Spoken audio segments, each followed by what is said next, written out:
Everyone, Amanda here, thanks for joining me. So today I'm doing the last set of altered cards. So this is week 13 and the prompt this week is spring. So this is a challenge over on my Facebook group, Create with Scrimping Mummy. There's a link in the description box below. So this is the last week and then we're going to do a new collective series starting next week. And that has been decided by the group, so if you want to join in that, you're more than welcome to come on over and join us. So spring, so I'm using some digital papers here from Artie Mae's Spring Watercolour collection. I have fussy cut some rabbits from this napkin that I was gifted with rabbits on. And then also I might use this one which has got like I don't know, to me it reminds me of like meadows and things like that. So, and then I've got a collection of pre-printed sentiments ready, all about spring again, they're from Artie Mae's. So yeah, I'll probably fast forward and do a voiceover or add naff music. I don't know which, but it just speeds it up a little bit so it doesn't go on so long. Alright, so off we go.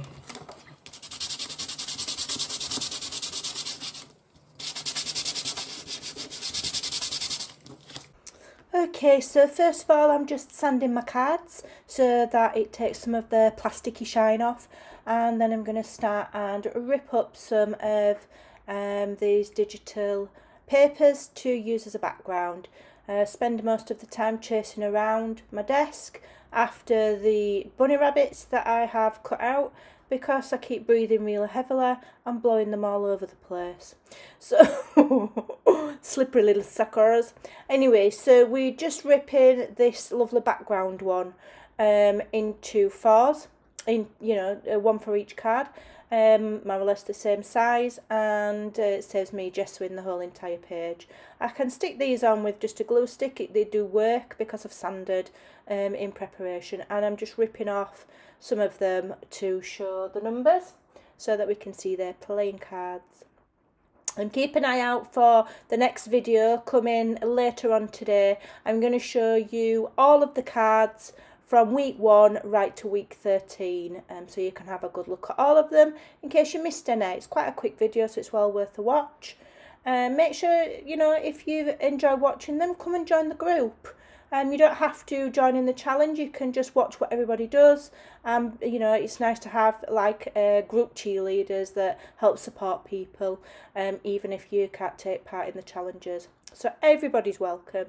I did rip up this one with the flowers and then decided that it was too similar colours, too pale. No point putting pale on top of pale. So what I'm doing now is I'm just very lightly gessoing in one corner of each card, and that's because I know I'm going to add a napkin and I want to be able to see the napkin over the top of that digital print. So if I just put a bit of gesso to cover a little bit of that over, then the napkin will be more visible. And then I'm just smooshing it around with my finger so that I've got like a blended line, not a harsh, where the paint ends kind of line.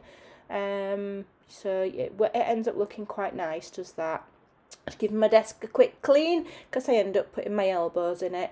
And I would just like to say at this point that I do own other clothes other than this leopard print shirt. I seem to have it on all the time, but it's a really nice thick warm shirt, and I get cold very quickly in my craft room, so that's why I put it on over the top of my clothes. So I'm using Liquitex gel medium more sparingly. It's really good because it doesn't completely saturate my cards like my other cheaper version of the matte medium, which was the Galeria. That seemed to really wet my paper a lot, and I'd end up with a bit of a soggy mess. So the gel medium, this one, the Liquitex, is a bit better. And I've learned to be more sparing with it as well. So I'm adding on some of the floral napkin. It reminds me of like wildflowers in the meadow, when I was younger. I lived in a lovely sort of semi-rural village, and I remember running about in the fields with the buttercups and running away from the cows and the stuff like that. And it just really did remind me of that, with all of the soft flowers there. And the little rabbits are absolutely lovely. I did have a rabbit when me and my husband first met.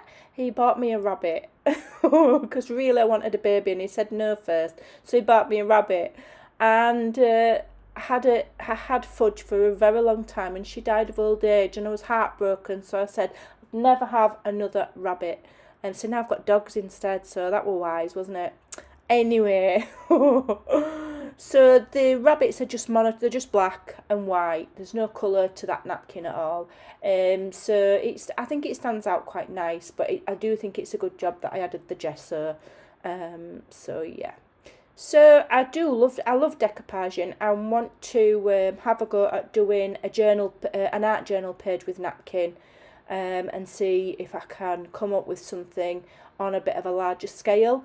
And that's where doing these altered cards has been good for me. It's got me trying new things, having a play with mixed media on quite a small surface has not been overwhelming, and it's encouraged me to then move on to an art journal.